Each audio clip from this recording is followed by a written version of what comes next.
Brought to you by WikiVD Documentaries. Stanford Prison Experiment. The Stanford Prison Experiment was an attempt to investigate the psychological effects of perceived power, focusing on the struggle between prisoners and prison guards. It was conducted at Stanford University on August 14, 1971, by a research group led by psychology professor Philip Zimbardo using college students. It was funded by the U.S. Office of Naval Research as an investigation into the causes of difficulties between guards and prisoners in the United States Navy and United States Marine Corps. The experiment is a topic covered in most introductory psychology textbooks. Some participants developed their roles as the guards and enforced authoritarian measures, and ultimately subjected some prisoners to psychological torture. Many of the prisoners passively accepted psychological abuse and, by the guards' request, actively harassed other prisoners who tried to stop it. Zimbardo, in his role as the superintendent, allowed abuse to continue. 2 of the prisoners left mid-experiment, and the whole exercise was abandoned after 6 days following the objections of graduate student Christina Maslach, whom Zimbardo was dating. Certain portions of the experiment were filmed, and excerpts of footage are publicly available. Goals and methods. Zimbardo and his team aimed to test the hypothesis that the inherent personality traits of prisoners and guards are the chief cause of abusive behavior in prison. Participants were recruited and told they would participate in a 2-week prison simulation. The team selected the 24 males whom they deemed to be the most psychologically stable and healthy. These participants were predominantly white and of the middle class. The group was intentionally selected to exclude those with criminal backgrounds, psychological impairments, or medical problems. They all agreed to participate in a 7 to 14-day period and received $15 per day. The experiment was conducted in a 35-foot section of a basement of Jordan Hall. The prison had 2 fabricated walls, one at the entrance, and one at the cell wall, to block observation. Each cell contained only a cot for the prisoners. In contrast, the guards lived in a very different environment, separated from the prisoners. They were given an area for relaxation and rest, plus other comforts. 12 of the 24 participants were assigned the role of prisoner, while the other 12 were assigned the role of guard. Zimbardo took on the role of the superintendent, and an undergraduate research assistant the role of the warden. Zimbardo designed the experiment in order to induce disorientation, depersonalization, and de-individuation in the participants. The researchers held an orientation session for guards the day before the experiment, during which guards were instructed not to physically harm the prisoners or withhold food or drink. In the footage of the study, Zimbardo can be seen talking to the guards. You can create in the prisoners feelings of boredom, a sense of fear to some degree. You can create a notion of arbitrariness, that their life is totally controlled by us, by the system, you, me, and they'll have no privacy. We're going to take away their individuality in various ways. In general, what all this leads to is a sense of powerlessness.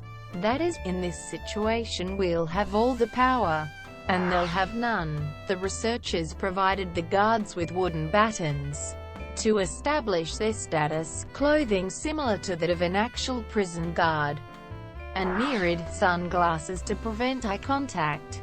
Prisoners wore uncomfortable, ill-fitting smocks and stocking caps, as well as a chain around one ankle.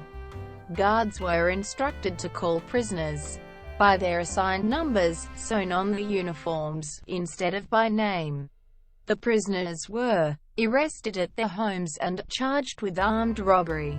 The local Palo Alto Police Department assisted Zimbardo with the arrests and conducted full booking procedures on the prisoners, which included fingerprinting and taking mug shots. The prisoners were transported to the mock prison from the police station, where they were strip-searched and given the new identities. The small mock prison cells were set up to hold 3 prisoners each. There was a small corridor for the prison yard, a closet for solitary confinement, and a bigger room across from the prisoners for the guards and warden. The prisoners were to stay in their cells and the yard all day and night until the end of the study. The guards worked in teams of 3 for 8-hour shifts. The guards did not have to stay on site after their shift. Conclusions. On August 20, 1971, Zimbardo announced the end of the experiment to the participants. The experiment's results favor situational attribution of behavior over dispositional attribution. It seemed that the situation, rather than their individual personalities, caused the participants' behavior. Using this interpretation, the results are compatible with those of the Milgram experiment, where random participants complied with orders to administer seemingly dangerous and potentially lethal electric shocks to a shill. The experiment has also been used to illustrate cognitive dissonance theory and the power of authority. Shortly after the study was completed, there were bloody revolts at both the San Quentin and Attica prison facilities, and Zimbardo reported his findings on the experiment to the U.S. House Committee on the Judiciary. Participants' behavior was modified due to the fact that they were watched as opposed to a lurking variable. Even knowing they were being observed, guards and prisoners acted differently than normal. Some guards felt the need to show their dominance even when it was not necessary. Zimbardo instructed the guards before the experiment to disrespect the prisoners in various ways. For example, they had to refer to prisoners by number rather than by name. This, according to Zimbardo, was intended to diminish the prisoners' individuality.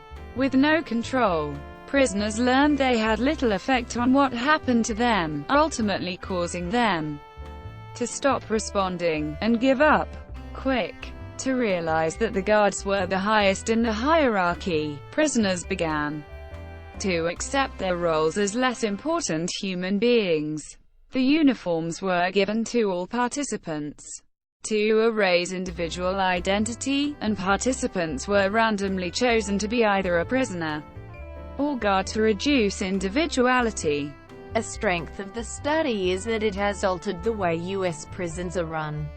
For example, juveniles accused of federal crimes are no longer housed before trial with adult prisoners, due to the risk of violence against them. Criticism. Some of the guards' behavior led to dangerous and psychologically damaging situations.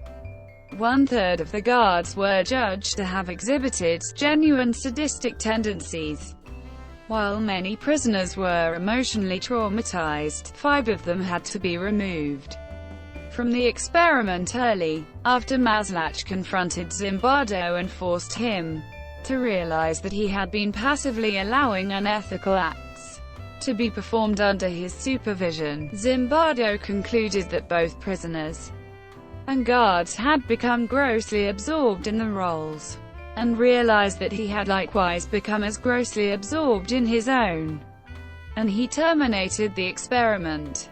Ethical concerns surrounding the experiment often draw comparisons to a similar experiment conducted 10 years earlier in 1961 at Yale University by Stanley Milgram.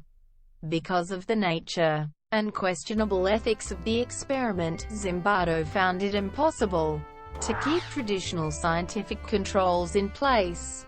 He was unable to remain a neutral observer, since he influenced the direction of the experiment as the prison's superintendent.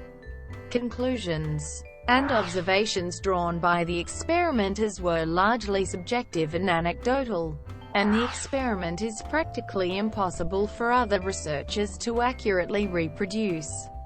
Erich Fromm claimed to see generalizations in the experiment's results, and argued that the personality of an individual does affect behavior when imprisoned. This ran counter to the study's conclusion that the prison situation itself controls the individual's behavior. Fromm also argued that the amount of sadism in the normal subjects could not be determined with the methods employed to screen them. John Wayne, one of the guards in the experiment, said the study placed undue emphasis on the cruelty of the guards, and that he caused the escalation of events between guards and prisoners after he began to emulate a character from the Paul Newman film Cool Hand Luke. He further intensified his actions, because he was nicknamed John Wayne, even though he was trying to mimic actor Strother Martin, who had played the role of the sadistic captain in the movie. What came over me was not an accident. It was planned. I set out with a definite plan in mind, to try to force the action, force something to happen, so that the researchers would have something to work with. After all, what could they possibly learn from guys sitting around, like it was a country club? So I consciously created this persona. I was in all kinds of drama productions in high school and college. It was something I was very familiar with, to take on another personality before you step out on the stage.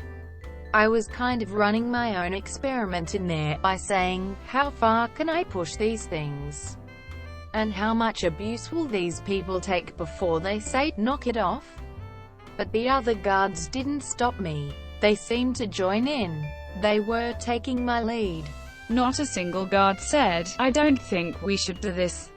David Eshelman, also, researchers from Western Kentucky University, argued that selection bias may have played a role in the results.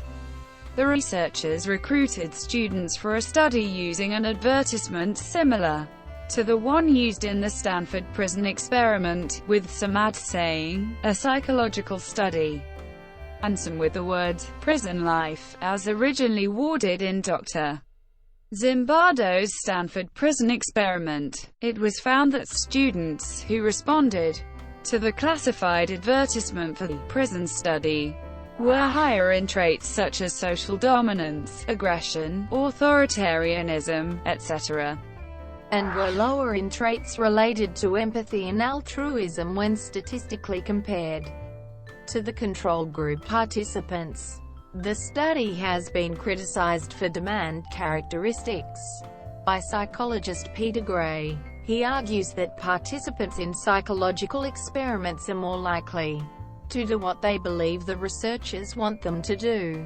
The guards were essentially told to be cruel. However, it could be argued that it was precisely this willingness to comply with the experiment's questionable practices that showed how little was needed for the students to engage in such practices.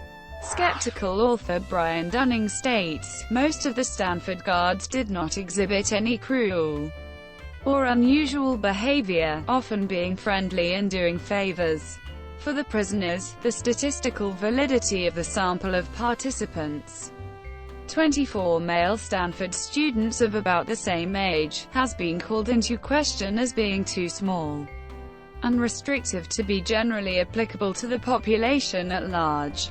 Zimbardo has dedicated much of his career to the promotion of the idea that bad environments drive bad behavior. Guards and prisoners were playing the role of their authority, which is subjective. They may have not acted the same in real-life situations. In particular, the environment and authority roles they found themselves in changed their actions.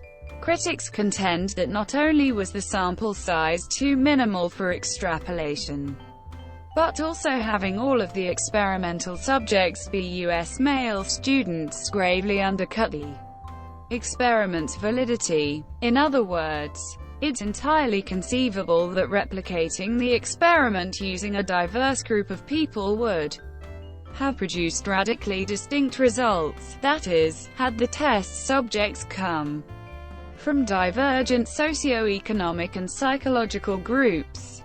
Different experimental results may well have resulted. Comparisons to Abu Ghraib.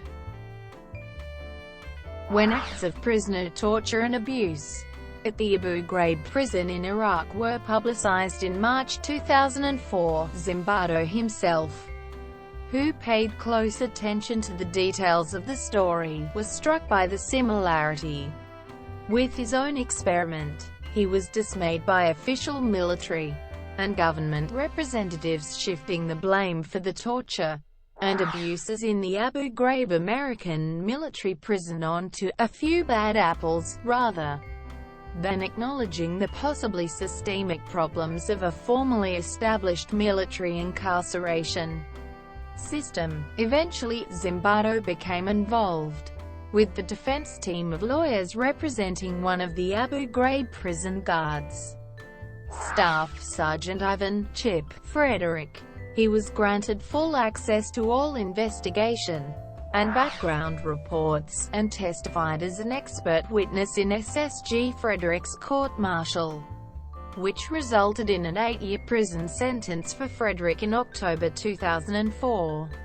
Zimbardo drew from his participation in the Frederick case to write the book The Lucifer Effect, Understanding How Good People Turn Evil, published by Random House in 2007, which deals with the striking similarities between his own Stanford prison experiment and the Abu Ghraib abuses.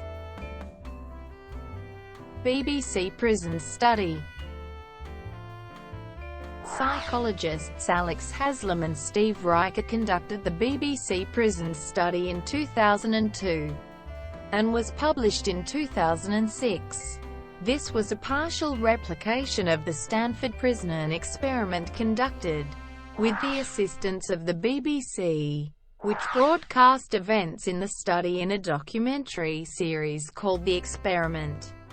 Their results and conclusions differed from Zimbardo's and led to a number of publications on tyranny, stress, and leadership. The results were published in leading academic journals such as British Journal of Social Psychology, Journal of Applied Psychology, Social Psychology Quarterly, and Personality and Social Psychology Review. The BBC Prison Study is now taught as a core study on the UK A-level Psychology OCR syllabus. While Haslam and Reicher's procedure was not a direct replication of Zimbardo's, their study casts further doubt on the generality of his conclusions. Specifically, it questions the notion that people slip mindlessly into role, and the idea that the dynamics of evil are in any way banal. Their research also points to the importance of leadership in the emergence of tyranny of the form displayed by Zimbardo when briefing guards in the Stanford experiment. Experiments in the United States.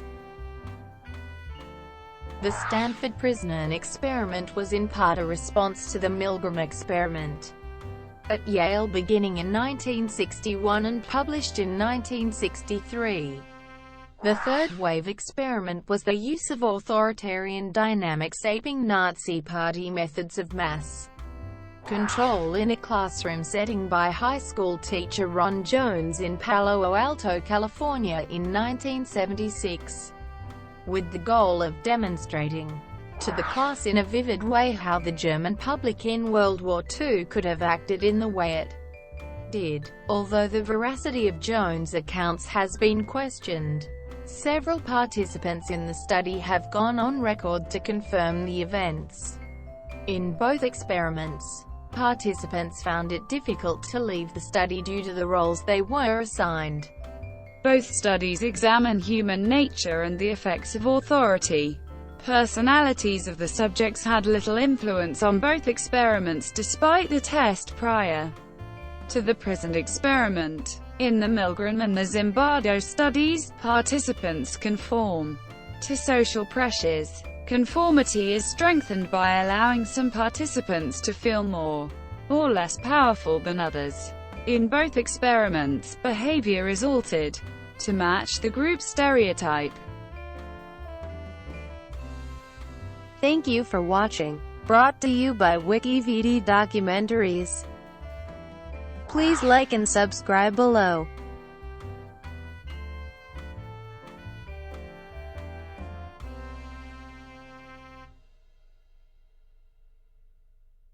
Please like and subscribe below.